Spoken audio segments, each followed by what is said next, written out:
हरि। हम लोग श्रीमद् भागवतम के दूसरे स्कंद के 5वें अध्याय के 32 और 33 श्लोक पे विचार करेंगे और ये कार्य सृष्टि का वर्णन कर रहा है। अब कार्य सृष्टि का वर्णन होगा। अभी ब्रह्मांड बने नहीं हैं, अभी ब्रह्मांड बने नहीं हैं, सृष्टि हो रही है, मतलब देवता बन गए हैं और इंद्रियां आदि बन गई हैं और पंच महाभूत बन गए हैं, बुद्धि, सब कुछ सृष्टि, मतलब वस्तुओं की, जिन वस्तुओं से ये ब्रह्मांडात्मक शरीर बनने वाले हैं। समष्टि और व्यष्टि।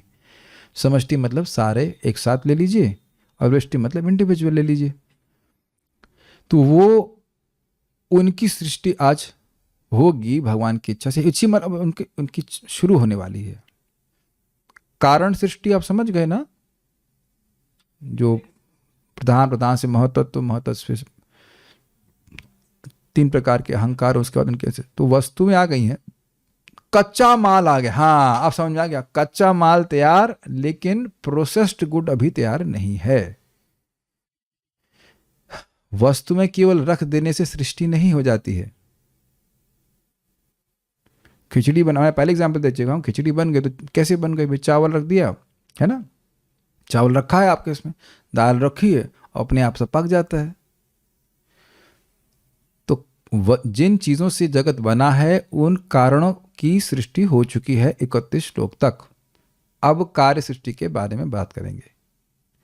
ये ध्यान देना हो कि कारण सृष्टि भी भगवान की अध्यक्षता में हुई थी। याद है आपको? पुरुषाधिष्ठिताद अभूत।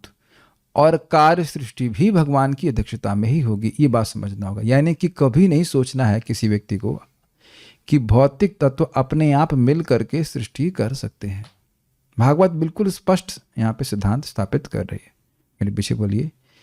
यदैते संगता भावा भूतेन्द्रिय मनोगुणाः, यदैते संगता भावा भूतेन्द्रिय मनोगुणः, यदायतन निर्माणे नाशे कुर्ब्रह्मवित्तम, यदायतन निर्माणे नाशे कुर्ब्रह्मवित्तम, तदा संहृत्य चान्योन्यं भगवद् शक्ति चोदिताः, तदा संहृत्य चान्योऽयं भगवत् शक्ति चोदितः, सदसत्वमुपादाय चोभयं ससृजर्हृदः, सदसत्त्वमुपादाय चोभयं ससृजुर्हृदात्, सदसत्वमुपादाय चोभयं ससृजुर्हृदः, सदसत्त्वमुपादाय चोभयं ससृजुर्हृदा।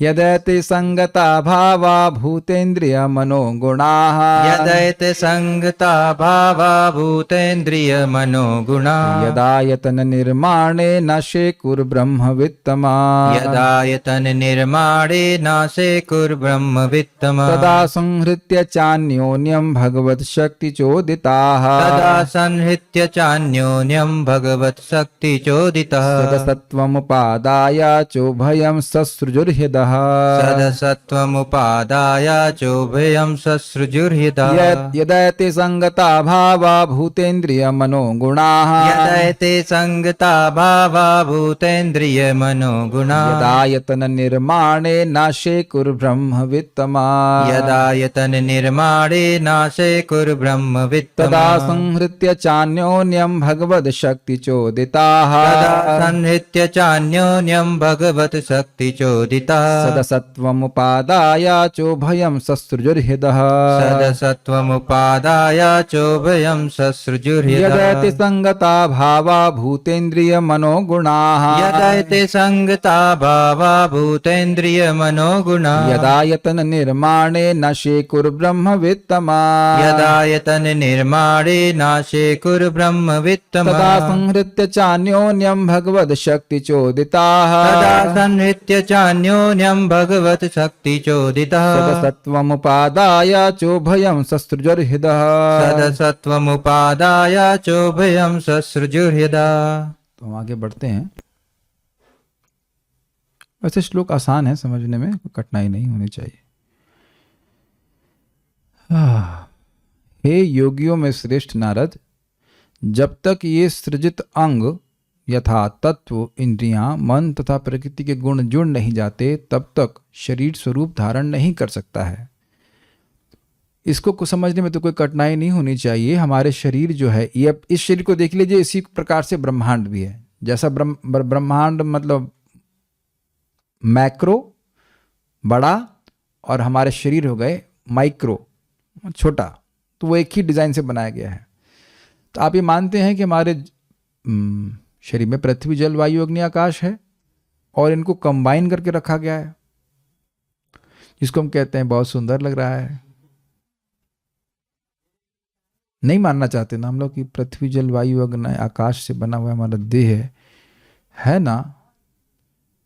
आज हम वज्रपात करने के मूड में हैं।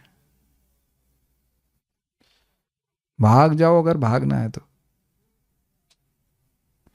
क्योंकि एक भक्त को उनकी टीचर बोली, उन टीचर ने उनको भक्ति में लेके आई थी, और भक्ति के तो लाभ हो रहे हैं, लेकिन आप आश्चर्यचकित हो जाएंगे उनके शब्द सुन करके।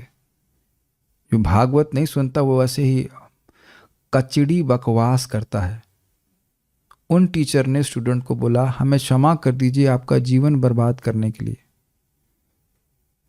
क्यों? उस वक्त ने कचड़ी पढ़ाई करना बंद कर दिया है, इसलिए, जो केवल अविद्या को बढ़ाने वाली है। हमको इतना गुस्सा आ रहा था, और टीचर भी भक्त ही हैं, लेकिन मुंह से कचरा निकालते हैं लोग। हम चाहते हैं कि वो प्रवचन में, कभी इस प्रवचन को जरूर सुने अगर वो बात हो गई, और मेरे सामने होता तो मैं इतना खरी खोटी सुनाता, इतनी खरी खोटी सुनाता। यही है ना हमारा, यही जो पढ़ाई कर रहे हैं, यही बता रहे हैं ना। बायोलॉजी पढ़ के ये समझ में आ रहा है ना कि मैं शरीर से भिन्न हूं। बताया किसी बायोलॉजी किताब में? हम भी बायोलॉजी पढ़े हैं, हम भी कोई कम है कि 8वीं तक तो पढ़ ही लिए है। कहीं बताए हैं कि बताइए कि हम देह से भिन्न हैं? पूछ लिया जाए कि कौन से तत्व हो तुम? आकाश हो? आकाश हैं आप? आकाश तो नहीं, आकाश तो नहीं है। सर्वव्यापी तो नहीं दिख रहा है, निर्लिप्त तो बिल्कुल नहीं है। कौन सा तत्व है जरा बता दीजिए बॉडी में जो हम हैं? उसको समझना चाहिए ना। उसको भुला देने वाली बात कि मैं इस देह से पृथक हूं, वो भुला देने वाली विद्या को पढ़ करके क्या फायदा होगा बताइए? और आप देख रहे हैं जब इसको पढ़ रहे हैं तो कुछ स्पार्क जल रहा है ना कि हाँ, मेरे देह में ये 5 तत्व हैं, मैं देह से पृथक हूं, मैं फंसा हुआ हूं इस देह में। Make sense? मैं मतलब कि आप, मैं नहीं, अच्छा प्रभु जी फंसे हुए नहीं, आप सब लोग फंसे हुए हैं। And it is only giving me misery.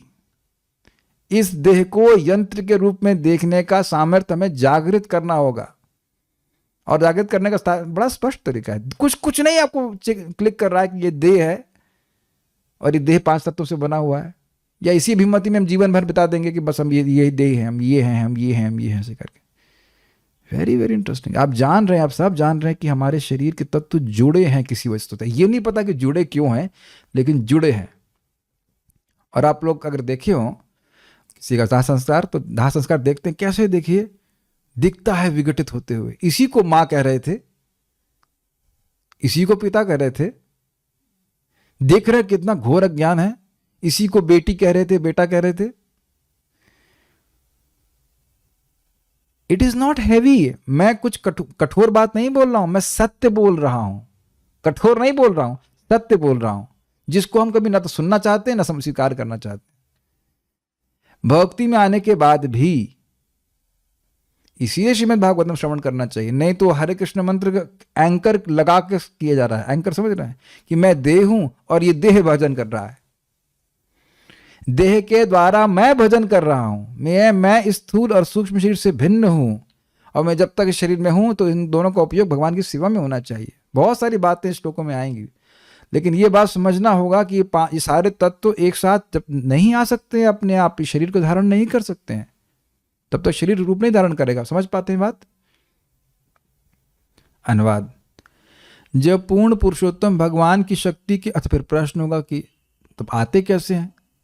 तो अब देखिए, जब पूर्ण पुरुषोत्तम भगवान की शक्ति के बल से ये सब एकत्र हो गए मतलब यही प्रकृति के गुण, इंद्रियां, सब कुछ, तो सृष्टि से मूल तथा गौण कारणों को स्वीकार करते हुए यह ब्रह्मांड अस्तित्व में आया। ये ऐसे नहीं समझ में आएगा, आप अन्वय देखेंगे तो समझ में आएगा। हे ब्रह्मवित तम, वित मतलब जानने वाले, ब्रह्म मतलब आध्यात्मिक ज्ञान, तो और तवा मतलब सर्वश्रेष्ठ। तो कह रहे हैं कि हे ब्रह्म वित्तमा, हे दिव्य ज्ञान के दाता नारद जी, आप इस बात को समझते हैं, ऐसा नहीं कि आपको आप जानते नहीं सब बातें। यदा, जब, एते, यह सब। अब यह सब का अर्थ क्या होगा? जिनका वर्णन अभी तक हो रहा है, यानी कि तामसिक, राजसिक और सात्विक अहंकार के जो भी तत्व सृष्ट हैं, ये एते का अर्थ है। भूत, भूत का मतलब हो गया पंच महाभूत, पृथ्वी जल वायु अग्नि आकाश, तन्मात्राएं, इंद्रिय 10 इंद्रियां, कर्मेंद्रियां, ज्ञानेंद्रियां, मन तथा प्रकृति के गुण। भावा मतलब इस प्रकार से स्थित, असंगता, असंगठित थे मतलब अमिलित अवस्था में थे, बन गए हैं लेकिन मिक्स नहीं किया है। समझ गए? खिचड़ी वाला एग्जाम्पल आप समझ रहे हैं, दाल अलग, चावल अलग, टमाटर अलग, वो सब अलग, लेकिन आप जानते हैं इसका जो सम्मिलित स्वरूप है उसका अलग टेस्ट होता है। जब आप लोग प्रसाद खाते हैं खिचड़ी, तो चावल जैसा लगता है कि दाल जैसा लगता है? क्या वो मटर जैसा लगता है? तो भूख में और नाम मत दे देते। उसके बाद वो मटर जैसे लगता है कि गोभी जैसा लगता है, पालक जैसा लगता है कि नहीं? आप देख रहे हैं उसका इफेक्ट, जो साथ में आना इफेक्ट वो अलग है। तो ये तो थोड़ा स्पष्ट समझ में आ रहा है कि सारे तत्वों की सृष्टि हो गई है लेकिन इनका जो संगठन नहीं हो पाया। अब भगवान की होता तो इसका कहते हैं यदा, और जब आयतन इनके आश्रयभूत शरीर का निर्माण न शिकु, निर्माण संभव नहीं था, तदा, तब। भगवान की अध्यक्षता में हो रहा है कि नहीं हो रहा है? इसीलिए 2 बार यदा यदा लगा है। और आप देख रहे हैं कि अभी अन्वय पूरा नहीं हुआ। देख रहे हैं sentence incomplete, sense of incompleteness है, इसलिए अगला श्लोक से पूरा अन्वय आएगा, तदा। अब एक बड़े विचार करने वाली बात है, आयतन से, आयतन शब्द को सुने आप कभी? आयतन का क्या अर्थ लेते हैं? वॉल्यूम। अब समझ आ गया? आयतन क्या है? आयतन मतलब शरीर। अब आप समझने का प्रयास कीजिए, ये जो हम सबके शरीर है, केवल अपने शरीर को सोचिए, ब्रह्मांड के बारे में मत सोचिए अभी आप। ये जो हमारे शरीर हैं, क्या इनमें पंच महाभूत हैं? पृथ्वी जल वायु अग्नि आकाश हैं, तन्मात्राएं हैं, ठीक है। तन्मात्राएं बाहर भी हैं, अंदर भी, सब जगह हैं। इंद्रियां, इंद्रियां तो हैं, बहुत डिस्टर्ब करती हैं। मन, गुण, जी हाँ बहुत ज्यादा, बहुत ज्यादा। रजोगुण तो बहुत डिस्टर्ब करता है, तमोगुण। तो अब आप ये देख सकते हैं कि ये सब किस स्थान में रखे गए हैं, इनका आयतन क्या है, इनका किस, हाँ बस समझ में आ गया। तो ये सब अलग अलग होने के बाद भी इन शरीरों में, जब हमारे शरीर में रखी हुई ना, ये हमारा शरीर इन वस्तुओं का आश्रयभूत, यानी आश्रय है, ये समझ में आ रहा है कि नहीं? तो कह रहे हैं ये आयतन, यानी कि ये इनके आश्रयभूत शरीर का निर्माण न शेकु, निर्माण संभव नहीं था जब ये अमिलित अवस्था में थे। जब इनके होने के बाद भी शरीरों का निर्माण नहीं हुआ, तदा, तब। कैच कर रहे हैं? तब भगवद शक्ति चोदितः, चोदितः शब्द आप कई बार सुन चुके हैं, प्रेरित, और बड़ा स्पष्ट है भगवत शक्ति, भगवान की इच्छा रूप शक्ति से प्रेरित होकर के। बहुत सारी इच्छाएं चल रही है और आप जान रहे हैं वो इच्छा शक्ति काल शक्ति के रूप में आ रही है। सद असत आपस में कारण कार्य भाव को उपादाय स्वीकार करके, एक वस्तु दूसरी, सद का मतलब होता है, सत का मतलब होता है यहाँ पे कारण, सॉरी, सत का मतलब होता है कार्य और असत का मतलब होता है कारण। तो एक वस्तु दूसरी वस्तु का कारण कार्य बनती चलेगी। जगत में देख रहे हैं, मेरे पिताजी मेरे कारण है, मेरे देह के कारण है, उनके पिताजी उनके देह के कारण। तो एक इस तरह से समझने का प्रयास कीजिए, कारण और कार्य का भाव को उपादाय स्वीकार किया, भगवान की इच्छा से विभिन्न वस्तुएं मिली और एक दूसरे के, एक वस्तु दूसरी वस्तु का कार्य, उस दूसरी वस्तु का कारण बनी और वो उस दूसरी वस्तु उसका कार्य बनी। जैसे देखिए सिंपल सी बात है, ये कैमरा कैसे बना? कैमरा एक कार्य है कि नहीं? ये कैसे बना? इसमें शीशा है, इसमें प्लास्टिक है और इलेक्ट्रॉनिक गैजेटरी भी है।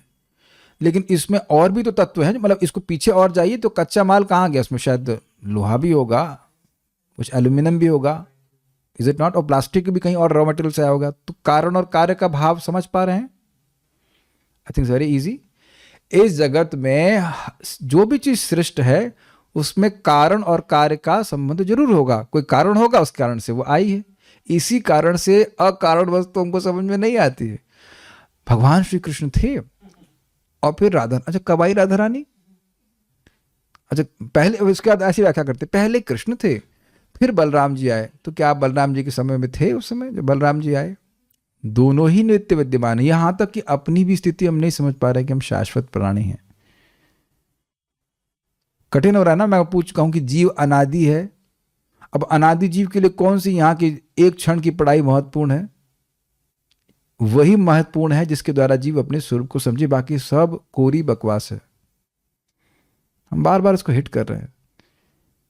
कारण कार्य से बिल्कुल परे है। जीव का कारण बताइए कौन है? कौन है जीव का कारण?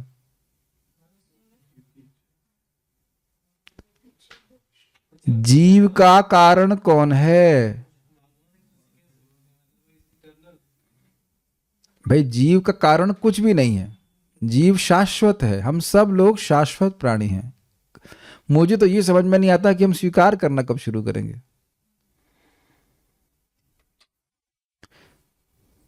सारे झूठ स्वीकार कर लेंगे, एक सत्य नहीं स्वीकार करना चाहेंगे। मैं किसी एक व्यक्ति को नहीं बोला, हम सभी लोग सारे झूठ स्वीकार कर रहे हैं, है ना? और इस वक्त को, इस बात को नहीं स्वीकार करें कि हम लोग शाश्वत हैं। क्लास में यथावत बातें बोली जाएंगी। Make sense to you? हम हर व्यक्ति कौन कितना स्वीकार कर रहा है उसकी अलग बात है, लेकिन विचार करना चाहिए इस बात को। हम लोग कार्य कारण संबंध में नहीं है। हम का मतलब कौन? जीव। और अब हमको, हम सभी को देखना होगा कि हम पर एक प्रकार का एक कॉम्प्रेशन डाल के रखा हुआ है कि तुम इसके लड़के हो, तुम इसकी लड़की हो, तुम ये हो, है। अब आप मानते हो कि नहीं? बात है ना, बहुत बड़ा प्रेशर ये। और इसका कारण आप समझ पा रहे हैं, क्योंकि पूरा जगत इसी प्रकार से कारण कार्य भाव को स्वीकार किया हुआ है। Make sense to you? ये लाइन समझ में आ रही? सद असद उपादाय। इस जगत में जो भी वस्तु है वह क्यों वो कैसे प्रकट होगी? उसका कुछ कारण होगा और वो कार्य के रूप में प्रस्तुत हो रही है। हारमोनियम देख लीजिए, इसमें लकड़ी है, प्लास्टिक है, तो उसको कुछ कारण वस्तु है और वो हारमोनियम के रूप में प्रस्तुत हो रही है। अच्छा, इस स्वीकार करके अन्योन्यम, वे परस्पर में संहृत्य, संहित्य है कि संहृत्य? संहृत्य है, संहृत्य है।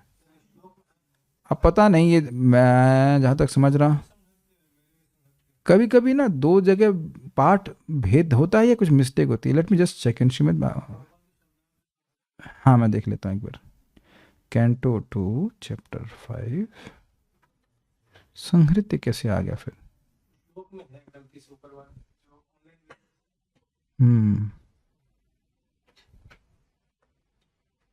संहित्य है, संहित्य ही है, तो संहित्य ही स्वीकार किया जाएगा उसको।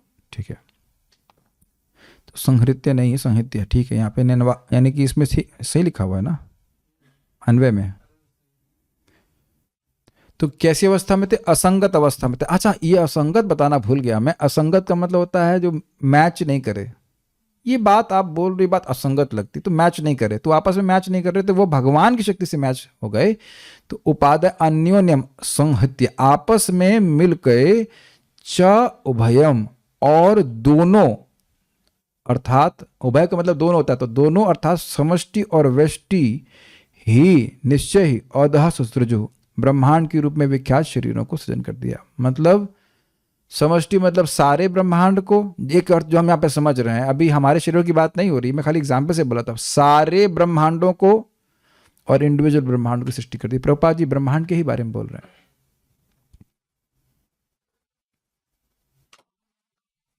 ठीक है, दो हैं, सारे ब्रह्मांड समष्टि रूप में और व्यष्टि रूप में इंडिविजुअल ब्रह्मांड। और यह भी आप समझ ही सकते, प्रभात से एक्सप्लेन दे करेंगे कि हमारे अगर एक ब्रह्मांड को पकड़ें तो समष्टि जीव, समष्टि जितने भी शरीर यहाँ पे हैं, ब्रह्मा जी से लेकर के सारे शरीर वो ले लीजिए, और फिर व्यष्टि मतलब इंडिविजुअल जीवों की बात कर रहे हैं। ब्रह्मांड और शरीर में समानता बढ़ करके, यही मेरे अंडरस्टैंडिंग है, समानता लेकर चल रहा है। समझ में आया है? अच्छा, ही शब्द से ध्यान रखना होगा कि इसमें कोई संदेह नहीं करना चाहिए कि भगवान की शक्ति से ही हो रहा है। आप लोग स्वयं चकित नहीं होते हैं कि हमारा शरीर का निर्माण कैसे हो जाता है? कभी नहीं विचार किए ना, एक सेल से बढ़ते बढ़ते बढ़ते इंद्रियां बनने लगती हैं। मैं समझता हूं ये उदाहरण एकदम समझ में आ रहा है ना। कभी आपने सोचा नहीं कि हमारी जो आंख है इतनी कॉम्प्लेक्स है, आज तक कोई बना नहीं पाया है, और वो एक सेल से बढ़ती बढ़ती बढ़ती बढ़ती कैसे बन जा रही है? Is it not miracle? अब ये चक्कर, ये बात ये है कि जो जो मिरेकल क्या चमत्कार हर जगह होता रहता है, तो वो चमत्कार रहता नहीं है, जबकि वो चमत्कार है।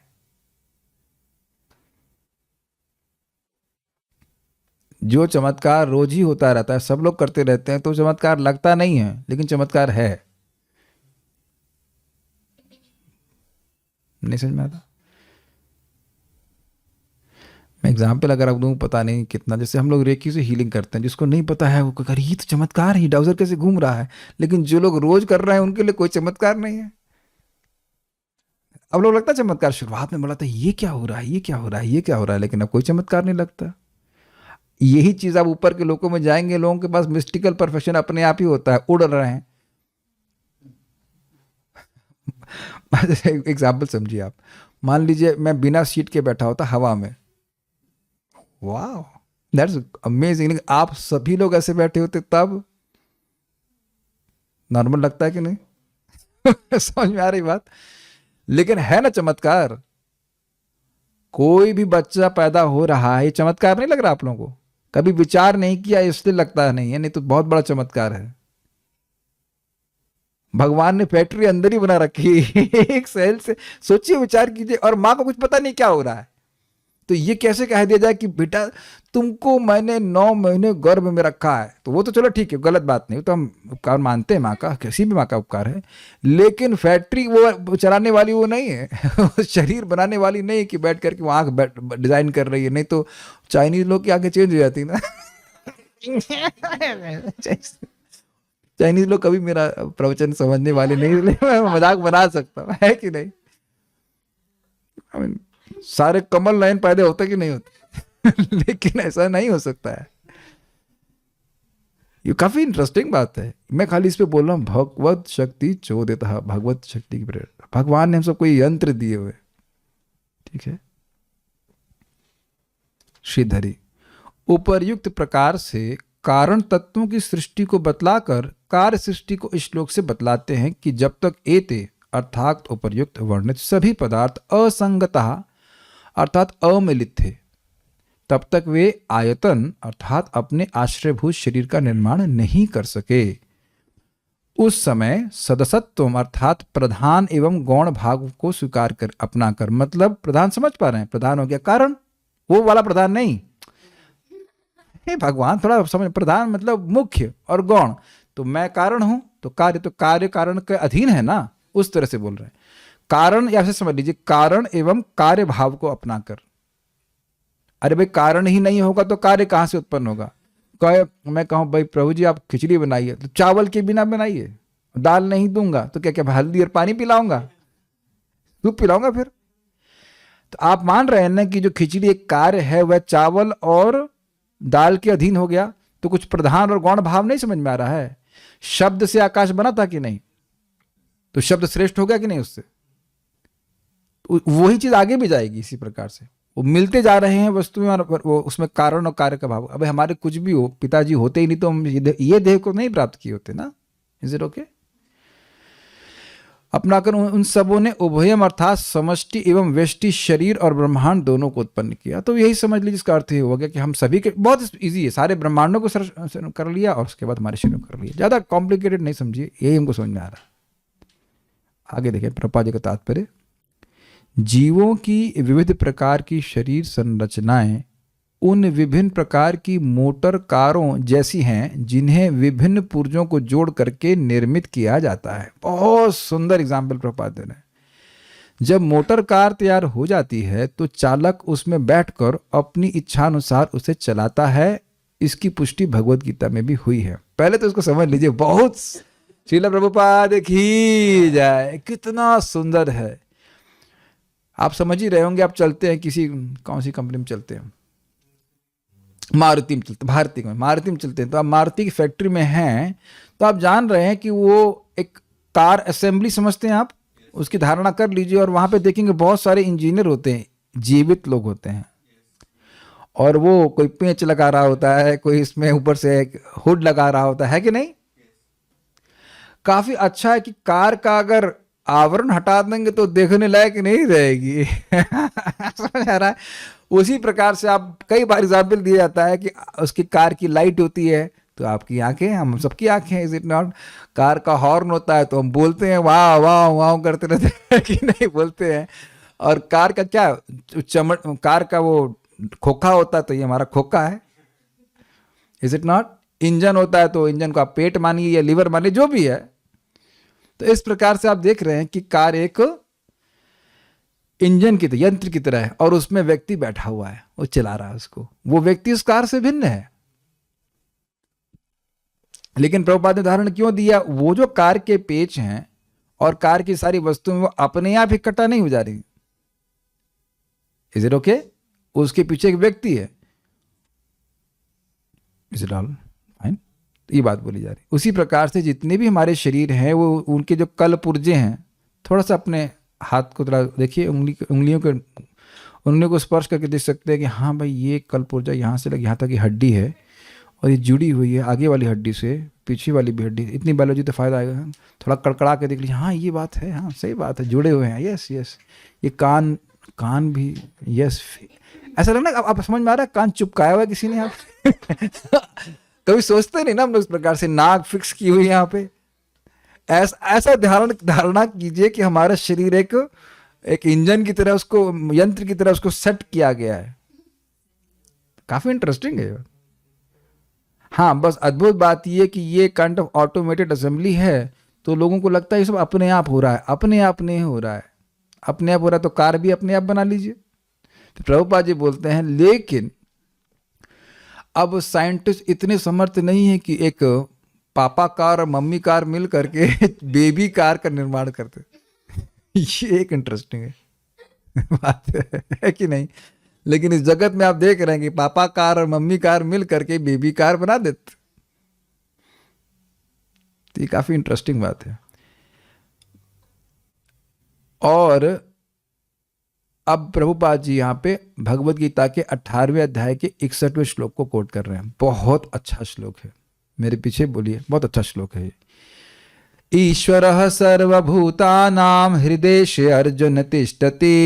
ईश्वरः सर्वभूतानां हृदेशे अर्जुन तिष्ठति। भ्रामयन् सर्वभूतानि यन्त्ररूढानि मायया। भ्रामयन् सर्वभूतानि यन्त्ररूढानि मायया। ईश्वरः सर्वभूतानां हृदेशे अर्जुन तिष्ठति। ईश्वरः सर्वभूतानां हृदेशे अर्जुन तिष्ठति। भ्रामयन् सर्वभूतानि यन्त्ररूढानि मायया।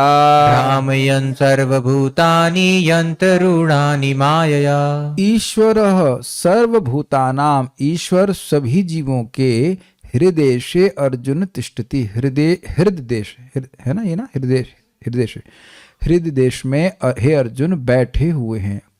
ऐसा नहीं कि हेल्पलेस हैं, ईश्वर के रूप में बैठे हैं।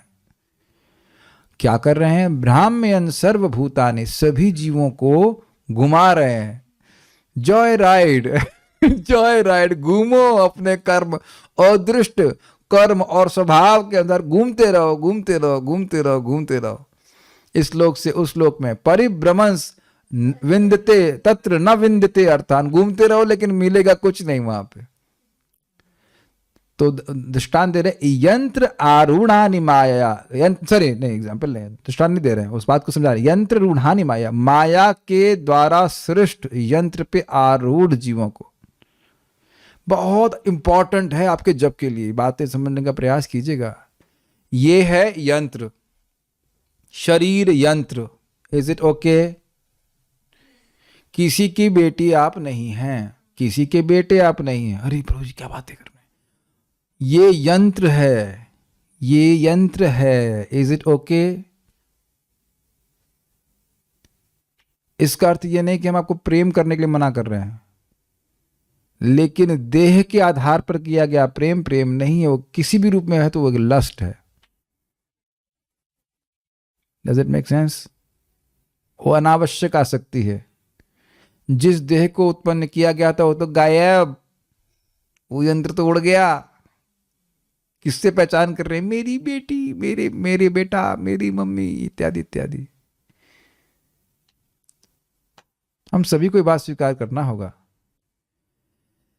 ईश्वर सभी के हृदय में बैठे हुए हैं, वो ड्राइवर हैं, वो ड्राइवर हैं। जीव तो चुपचाप बैठा हुआ है, वही संचालन कर रहे हैं। आपको पता है ये बात? जीव इच्छा करता है, फिर भगवान उसकी इच्छा को देखते हैं, फिर प्राण शक्ति को क्रियान्वित करते हैं। प्राण से परिचित हो ही गए हैं, फिर वह मन को संचालित करती है, मन इंद्रियों को संचालित करता है, और उसके बाद हम कुछ कर पाते हैं। तो अब इसका प्रभु जी हमारे जप से क्या संबंध है? जब हम जप करने बैठे हैं तो स्मरण रखें कि मेरा इन स्थूल और सूक्ष्म देहों से कोई संबंध नहीं है।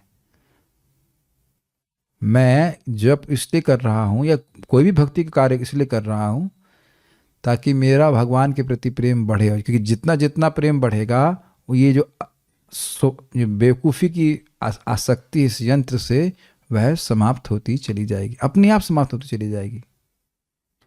मैं भारतीय नहीं हूं, मैं चाइनीज नहीं हूं, मैं कुछ भी नहीं हूं। मेरा इन स्थूल और सूक्ष्म देहों से कोई संबंध नहीं है।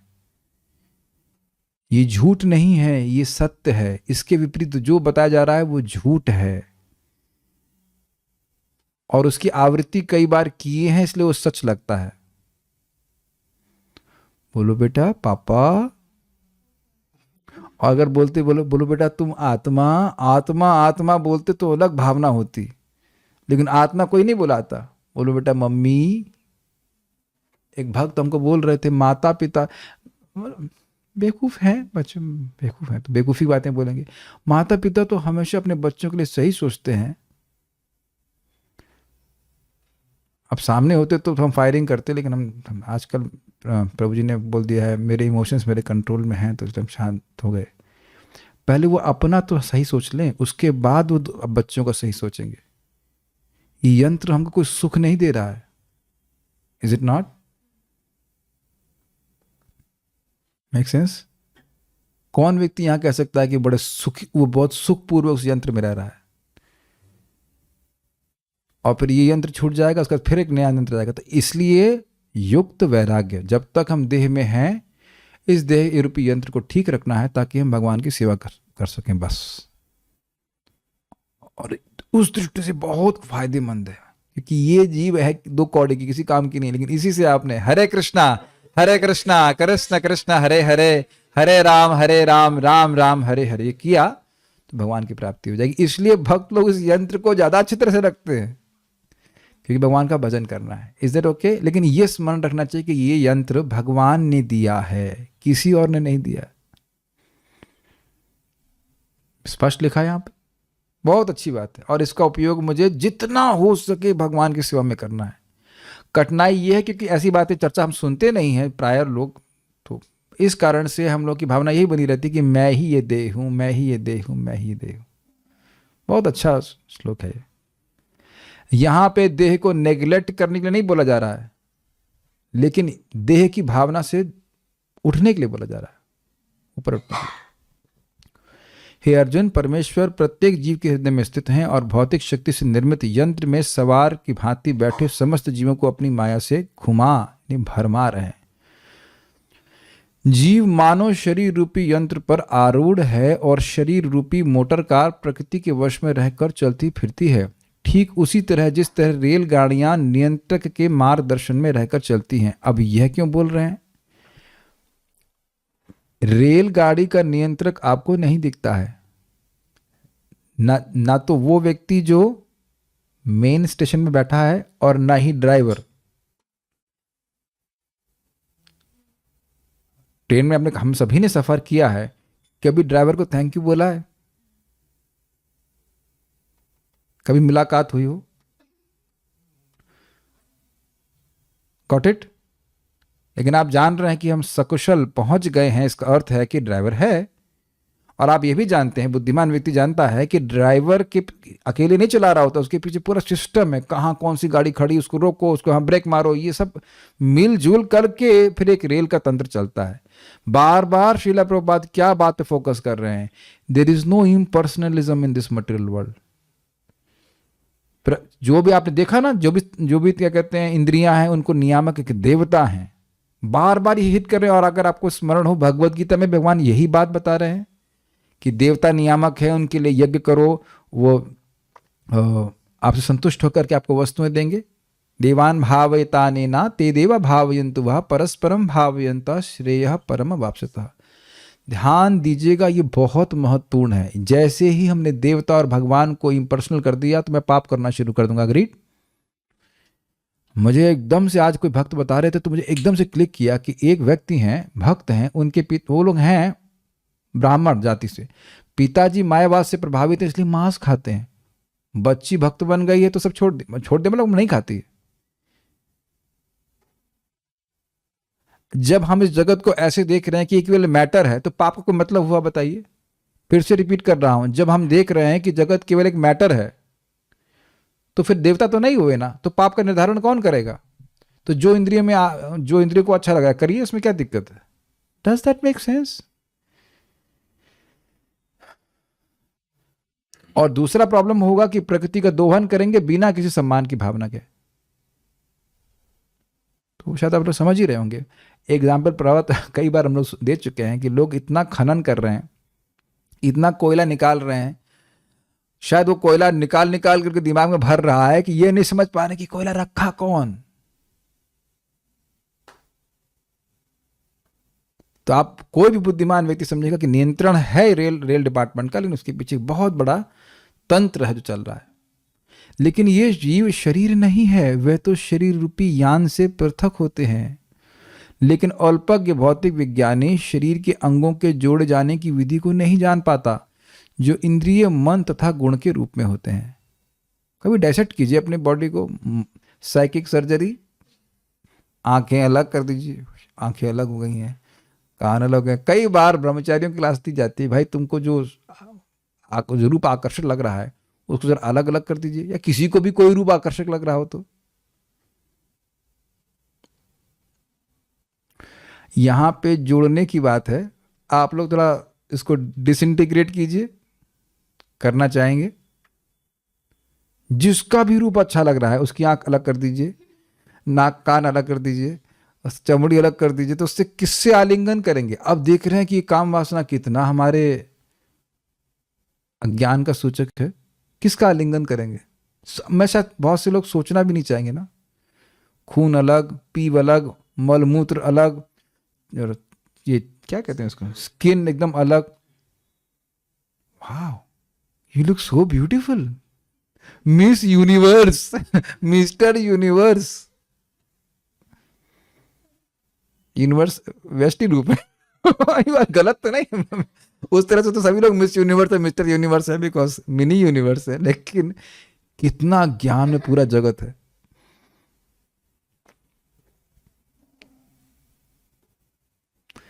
प्रत्येक जीव आध्यात्मिक स्फुलिंग है, परम पुरुष का अंश है, और जिस तरह पिता पुत्र के प्रति दयालु होता है, उसी तरह भगवत कृपा से प्रत्येक जीव को स्वल्प स्वतंत्रता दी गई है कि वह प्रकृति के गुणों पर प्रभुता जताकर स्वेच्छा से कर्म करे। जिस प्रकार पिता रोते हुए बालक को चुप करने के लिए खिलौना थमा देता है, उसी तरह भगवान की इच्छा से मोहग्रस्त जीवों को भगवान के प्रतिनिधि के नियंत्रण में अपनी अपनी इच्छित वस्तुओं पर प्रभुता जताने की छूट देने के लिए सारी भौतिक सृष्टि बनी हुई है। सारे जीव उन छोटे छोटे बालकों की भांति भौतिक क्रीड़ा क्षेत्र में खेल रहे हैं, जिनकी निगरानी भगवान की दासी प्रकृति कर रही है। वे इस दासी या माया को सर्वे सर्वा मानकर परम सत्य को स्त्री यानी दुर्गा देवी आदि मान बैठते हैं। मूर्ख बाल तुल्य भौतिकतावादी दासी प्रकृति की अवधारणा से ऊपर नहीं उठ पाते, किंतु भगवान के बुद्धिमान सयाने पुत्र भली भांति जानते हैं कि प्रकृति के सारे कार्य भगवान द्वारा उसी तरह नियंत्रित होते हैं जिस तरह दासी अविकसित बालकों के पिता रूप अपने मालिक के अधीन रहती है। थोड़ा समझने का प्रयास कीजिए, बस एक ही दृष्टांत से आपको बिल्कुल सारी बात समझ में आ जाएगी जो प्रभुपाद जी कहना चाहते हैं। छोटी बच्चियों को कभी कभी वो क्या कहते हैं, हुड़क हुड़क बोलते क्या होते हैं, हुड़क बोलते क्या बोलते हैं, होड़ लगा, होड़क मतलब होता है होड़। माँ को देगी खाना बनाते हुए तो उसको भी खाना बनाना है और उसका भी हाथ जल जाएगा, तो माँ उसको खिलौने प्लास्टिक के होते हैं वो, है ना, खाना बनाने के। आप लोगों के संग ऐसा ये छल किया गया आपने, आपको तो आज अभी भी खाना बनाने अच्छा लगता, कोई होड़ नहीं आपकी, लेकिन यहाँ पे जो उपस्थित माता है, आप लोगों ने खेला है कभी ऐसा ही गेम? किचन, हाँ, yes yes yes, kitchen set. अब मुझे याद आ रहा है, हमारी जो कजिन सिस्टर थी वो इसी प्रकार के ज्ञान में थी वो। अब तुम्हारी रोटी बनाओ, अच्छा ठीक है, वो रोटी बनाना चालू कर दी, कड़ कड़ कड़ कड़, कुछ नहीं बन रहा है, कुछ नहीं पक रहा है। आप लोग खेले ऐसा? यस, रोटी बनाओ, अच्छा तुम्हारी रोटी बन गई, हाँ, अच्छा दाल चालू करो, कुछ नहीं, ना टमाटर है, ये मन के द्वारा सब पक रहा है, इसीलिए परिभ्रमण तत्र न विंदित। खेलो, तुम प्रभु बनना चाहते हो। आपको याद है ना, अभी हम लोग आदित्याचार्य से क्या सीख रहे थे, जो व्यक्ति भगवान के समान अपने आप को मान रहा है वो भगवान के सुख का अनुभव कभी नहीं कर सकता, और इस जगत में हर व्यक्ति प्रभु बनने का प्रयास कर रहा है। तो इसीलिए समझ में आ गया ना उदाहरण। तो अब भगवान उसमें इंटरेस्ट ले रहे हैं, ठीक है, इनको ये यंत्र दे दो, ये जो यंत्र दिए गए, और इसके द्वारा ये प्रभु बनने का प्रयास कर सकते हैं। प्रभु है भगवान, प्रकृति के स्वामी भगवान है, लेकिन इस यंत्र के द्वारा हमको एक मौका दिया जा रहा है खेलने का। कुछ पकड़ेगा नहीं, समझ पा रहे मेरी बात? हम प्रभु बन नहीं सकते हैं। क्या प्रभु हैं बताइए? अभी किसी को बाथरूम लग जाएगी तो कहेगा मैं प्रभु हूं। काय के प्रभु हो? बाथरूम तो रोको पहले, प्रभु जी। प्रभु जी पहले बाथरूम तो रोकी। बल्कि महाराज तो कई बार बोलते हैं कि कई बार व्यक्ति जाएगा वैद्य जी को अपना मतलब नाड़ी दिखाएगा, बताइए हमारी देह में क्या दिक्कत है। अरे देह तुम्हारा है तो हम क्यों बताएं? तुम इतने समर्थ हो तो खुद ही जान लो ना। सराट हो, सर्वज्ञ हो, इज इट नॉट? तुम्ही से सूर्य चल रहा है, तुम्हारी नाड़ी कैसे चल रही तुमको नहीं पता चल रहा है? बेवकूफी की बातें हैं। Is it okay? समझ में आ गया है? इसीलिए जो देखो भाई, ये हमको व्यक्तिगत समझना होगा। We have to stop this क्रीड़ा, we have to stop this playing. मैं किसी तरह एडजस्ट करके यहाँ का जगत का हीरो बन जाऊं तो ना। देखिए एक बहुत सिंपल सी बात समझ लीजिए। प्रभुपाद जी कहते हैं कि जो व्यक्ति इस जगत में प्रभु बनना चाहता है वो भगवान के शरणागत नहीं हो सकता है। सिंपल सी बात। वो बच्ची जो उस मान्यता मान रही है कि मैं बना रही हूँ, पका रही हूँ, जब तक उस इल्यूजन में रहेगी वो माँ की तरफ नहीं देखेगी। वो तो जब उसको भूख लगना चालू होगा और समझेगी कि ये मेरी भूख इस खेल से संतुष्ट नहीं होने वाली है, तब वो माँ के पास जाएगी। कुछ समझ पा रहे हैं मैं क्या कह रहा हूं? Are you able to follow? तो ये जो हमारा खेल है ना कि हम कुछ जगत में ये बना लें, ये कर लें, वो कर लें, कभी संतुष्ट नहीं होने वाले, कभी नहीं होने वाले। अनादिकाल से प्रयास कर चुके, नहीं होने वाले। और अब ज्ञान प्राप्त करने के बाद तो बिल्कुल विचार भूल जाना चाहिए, कि विचार छोड़ देना चाहिए कि हम इस भौतिक किसी भी भौतिक अरेंजमेंट से सुखी हो सकते हैं। मुझे तो बहुत अच्छा लगता है कि अच्छा इन सेंस मतलब वैरायटी ऑफ काउंसिलिंग को काउंसलिंग करना अच्छा लगता है एक दृष्टि में। जिनके पास धन हो या न धन हो, लेकिन दुख सबके पास बराबर है, और कारण दुख का यही है, ये जो अभिनिवेश है ना हमारा देह में, बस यही, और कोई कारण नहीं है। There is no other reason. कष्ट तो सबके जीवन में आएंगे, लेकिन दुख समझ पा रहे हैं? कष्ट और दुख, कष्ट जीवन में आएगा, लेकिन दुख तभी होगा जब हमारा जितना मात्रा में हमारा ये कनेक्शन इस जगत से बना रहा है, इस मिथ्यांकार कारण ये जगत, ये देह से कनेक्शन बना रहेगा, जो कि केवल एक यंत्र है। इस जगत में भी आप देखो, आपकी मिक्सी खराब हो जाती है तो क्या उसके लिए रोने लगते हैं, आंसू बहाने लग जाते हैं? ठीक करते। मोटरसाइकिल का मान लो तार निकल गया, कुछ होगा तो ठीक करते हैं ना, इसे कहते हैं डूइंग द नीडफुल। लेकिन इसका अर्थ ये नहीं कि उसी में हम बैठ के रोना शुरू कर दें, हाँ इसकी लाइट फूट गई, ये हो गया, वो हो गया। Make sense to you? बहुत अच्छी बातें हैं, बहुत अच्छी बात प्रभुपाद कह रहे हैं। शरीर के, ये सारा तात्पर्य कोई समझने में कठिनाई है, सबको समझ में आ रहा है। शरीर के अंग यथा इंद्रियां महतत्व द्वारा निर्मित हैं। बड़ा स्पष्ट है, महत्व तो सारी चीज़ें आई हैं। और जब भगवान की इच्छा से ये अंग एक साथ जुड़ जाते हैं तो भौतिक शरीर अस्तित्व में आता है और जीव को इसे अपने आगे के कार्यों के लिए उपयोग में लाने के लिए किया जाता है। इसकी व्याख्या आगे दी गई, उसकी व्याख्या आज ही सुनने वाले हैं। लेकिन एक बात मानते हैं कि ये देह, अन्य देह तो छोड़ दीजिए, जानवर के रूप में था, ये जो देह है ये भगवान का उपकार है। इतनी बात समझ में आई? नहीं तो ये देह भी नहीं मिलता जिसमें हम हैं, और अभी भी देह जो संगठित रूप में है वो भगवान की ही कृपा से है, नहीं तो हो नहीं सकता। इसमें बड़ा सुंदर बात सोचिए, एक पहेली है, ऐसा बैलून जिसमें 9 छिद्र हो और फिर भी हवा भरी रहे। Got it? समझ आ गया ना? हमारे ही देह में प्राण है ना, अंदर है ना, लेकिन 9 छिद्र हैं, लेकिन प्राण बाहर नहीं जा रहा है।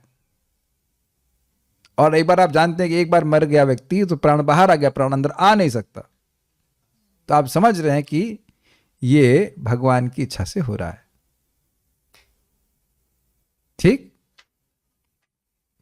तात्पर्य, इस श्लोक में स्पष्ट उल्लेख हुआ है कि सृष्टि के लिए भगवान अपनी विभिन्न शक्तियां प्रयुक्त करते हैं। कौन सा श्लोक? जो सेकंड पार्ट था, तदा वाला श्लोक था।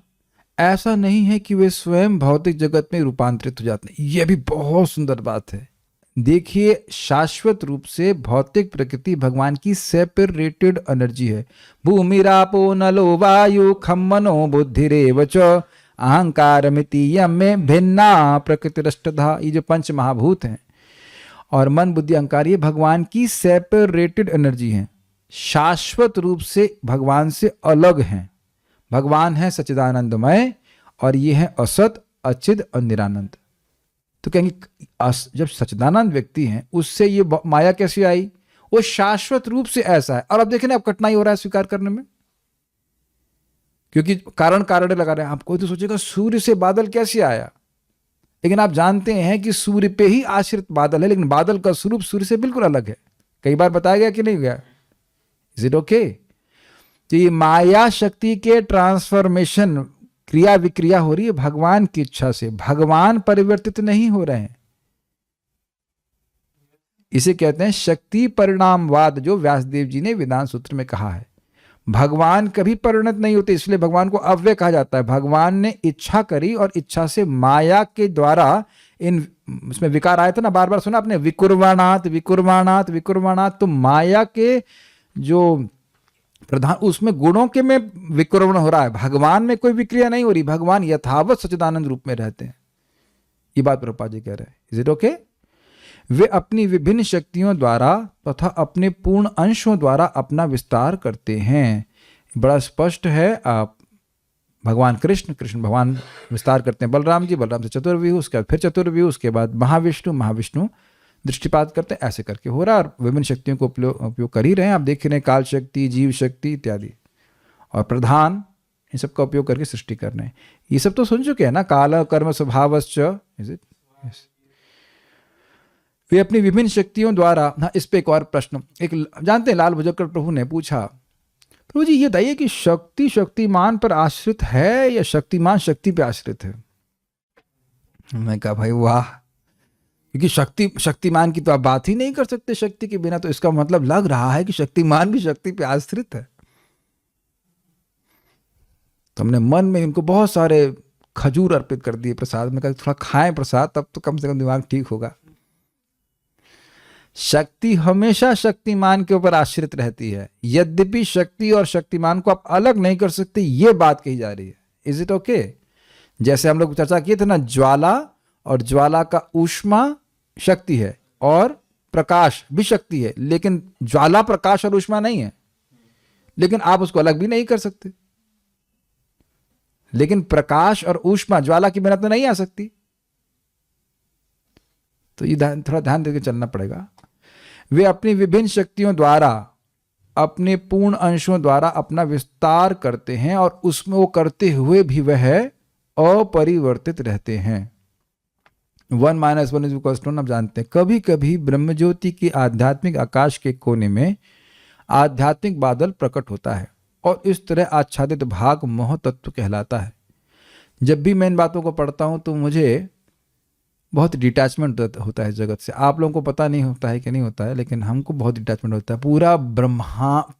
पूरा महतत्व एक बादल की तरह है। और फिर सोचिए आकाश कितना बड़ा है, और फिर सोचिए आपका 3 BHK कितना बड़ा है। आप समझ में आ गया? आई थिंक नथिंग मोस्ट, ज़्यादा बोलने की ज़रूरत नहीं है। धन के पीछे हमको नहीं भागना चाहिए। ये बुद्धि भगवान की सेवा के लिए लगाई है।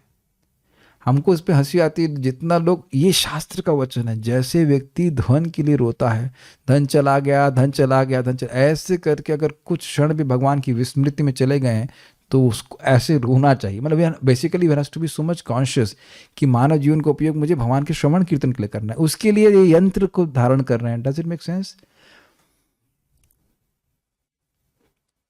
हम लोग तो ये धारणा ही नहीं कर सकते हैं कि जब मैं आध्यात्मिक यंत्र, ऐसा अगर बोला जाए आध्यात्मिक देह मिल जाएगा तो उसमें कितनी शक्ति होगी, भगवान के बराबर। कभी सोचा इसके बारे में?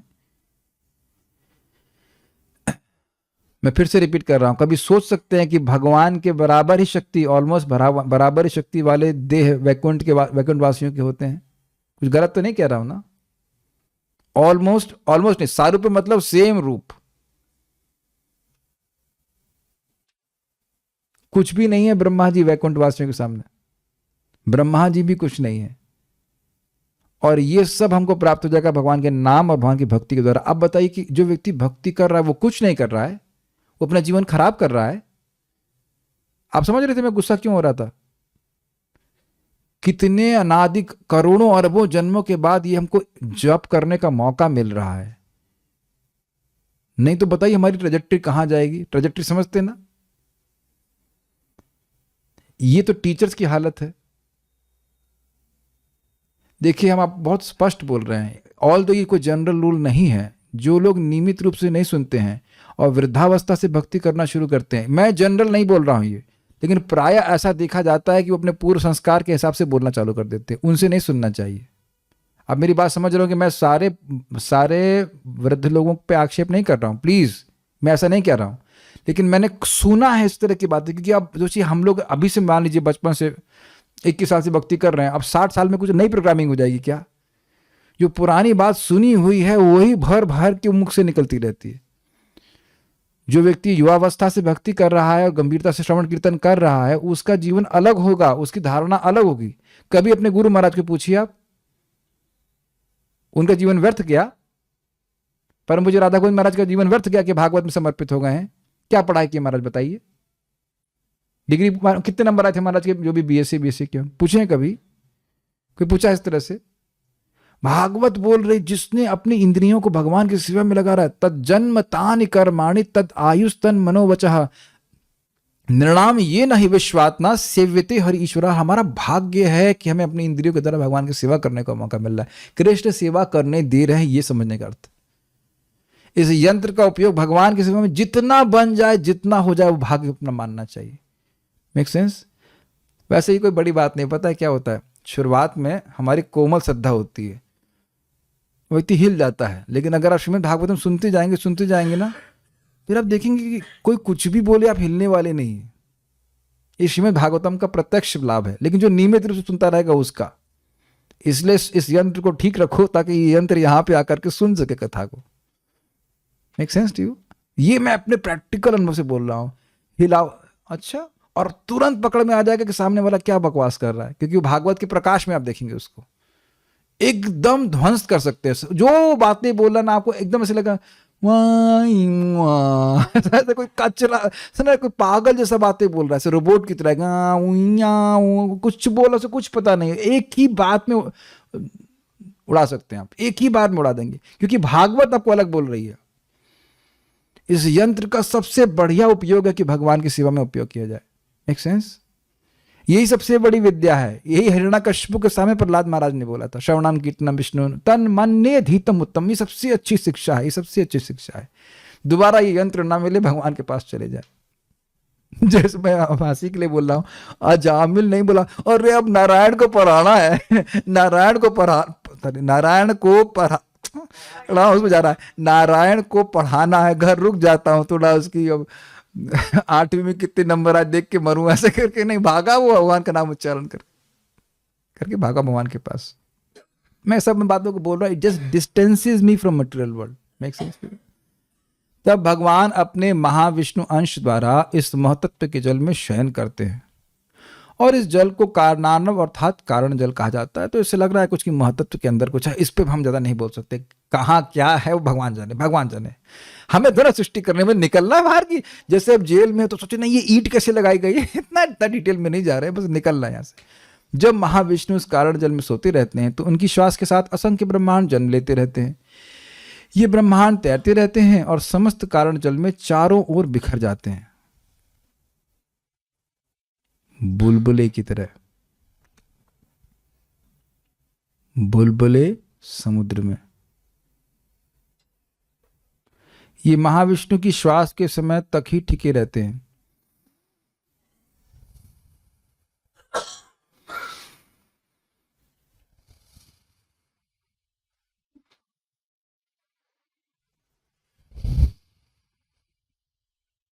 यही महाविष्णु पुनः गर्भोदकशायी विष्णु के रूप में प्रत्येक ब्रह्मांड में प्रवेश करते हैं। और हम लोग प्रथम स्कंद से बाद याद स्मरण करेंगे कि जब गर्भोदकशायी विष्णु ब्रह्मांड में प्रवेश के, अच्छा नहीं चलता हूं यहां से एक क्षण में सब हो जाता है। ब्रह्मा जी की पूरी आयु उसी में समाप्त। गर्भोदकशायी विष्णु गए, अच्छा नहीं चलता हूं यहां से, एक क्षण में उनका एक क्षण ब्रह्मा जी का पूरा जीवन। काफी लंबी आयु हमारी, इज इट नॉट? मैं आप लोग से प्रार्थना कर रहा हूं, रोटी पानी का जुगाड़ हो जाए आप लोग का, कर ही देंगे भगवान। तो ज्यादा मेहनत मत कीजिए, मेहनत करिए। हरे कृष्णा कृष्णा कृष्णा हरे हरे, हरे राम राम राम हरे हरे। और जितना हरे कृष्ण मंत्र जप करेंगे, जितना भागवत पढ़ेंगे, आप देखेंगे बहुत आसानी से रोटी पानी का जुगाड़ हो जाता है। बाकी चीज में कुछ रखा नहीं है। एनीवेज, हमारा कर्तव्य है इस बात को बोलना, स्वीकार नहीं करना हमारे हर व्यक्ति की व्यक्तिगत इच्छा पर निर्भर करता है। यही महाविष्णु पुनः गर्भोदकशायी विष्णु के रूप में प्रत्येक ब्रह्मांड में प्रवेश करते हैं और वहां यह नाग जैसे शेष अवतार पर लेटे रहते हैं। भगवान आराम से जगत में रह रहे तो हम क्यों इतना मर रहे हैं सोचना चाहिए, क्योंकि हम लोग रजगुण से प्रभावित है। भगवान आराम से चिल रह रहे हैं, आप क्यों इतना परेशान हो रहे हैं? ये हो गया, वो हो गया, ऐसा वैसा, ये चाहिए वो चाहिए। माधव भागो मत भागवत। हमको बड़ा अच्छा लगता है, परम पूज्य राधा गोविंद महाराज कहते हैं भाई अगर भागना ही से सब कुछ मिल जाता, तब देखिए कुत्ता कहीं भी चलेगा तो भाग के चलेगा, दौड़ के चलता है कि नहीं सोचने वाली बात, इधर जा रहे हैं, ये कर रहे हो उतने में संजीवन समाप्त हो जाता है। उनकी नाभि से कमल नाल फूट निकलता है। किसकी नाभि से? गर्भोदकशायी विष्णु से। और इस कमल के ऊपर ब्रह्मांड के स्वामी ब्रह्मा उत्पन्न होते हैं। तब वे इस ब्रह्मांड के भीतर सभी प्रकार के जीवों को अपनी इच्छा अनुसार विभिन्न प्रकार का आकार प्रदान करते हैं। आयतन, वे सूर्य चंद्रमा तथा अन्य देवताओं को भी उत्पन्न करते हैं। अतएव इस भौतिक सृष्टि के मुख्य शिल्पी स्वयं भगवान हैं, जैसा कि भगवत गीता 9.10 में पुष्टि हुई। मेरे ख्याल से सब लोग बहुत समझ रहे हैं इस बात को, इसलिए हम ज्यादा व्याख्या नहीं कर रहे। मैं आदक्षेण प्रकृति सूयत सचराचरम हेतु नानी न कौन्तेय जगत विपरिवर्तते। हे कुंती पुत्र, यह भौतिक प्रकृति मेरी शक्तियों में से एक है और मेरी अध्यक्षता में कार्य करती है, जिससे सारे चर तथा अचर प्राणी उत्पन्न होते हैं। इसके शासन में यह जगत बारंबार सृजित और विनष्ट होता रहता है। स्पष्ट है, वे ही प्रकृति को सारे चर तथा अचर प्राणियों को उत्पन्न करने के लिए निर्देश देते हैं। कौन वे? भगवान। चर मतलब चलने वाले, अचर मतलब नहीं चलने वाले। तो जितनी भी सृष्टि जगत में है वो भगवान की अध्यक्षता में हो रही है। भौतिक सृष्टि दो प्रकार की। एक प्रश्न है, क्या आप मानते हैं कि जो साइंटिस्ट है वो शक्ति की उपासना कर रहे हैं? क्योंकि वो मटेरियल एनर्जी करते रहते हैं। यद्यपि वह दुर्गा जी की नाम नहीं लेते हैं, लेकिन वह शक्ति के परे शक्तिमान को देखने का सामर्थ्य नहीं धारण कर पाते हैं। लेकिन प्रभुपाद बार बार समझा रहे हैं, Shaktimaan Shaktimaan. Is it okay?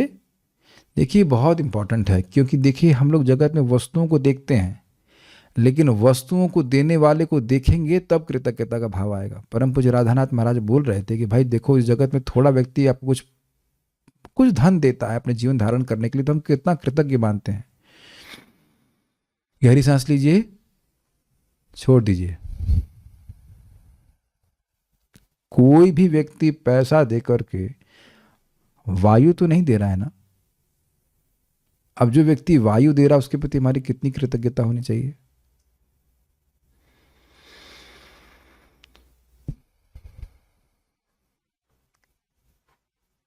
तो यानी कि भगवान के प्रति कृतज्ञतामय यज्ञमय जीवन जीने के लिए ट्रेनिंग दी जाती है बद्ध जीव को, ताकि उसके द्वारा वह शुद्ध हो।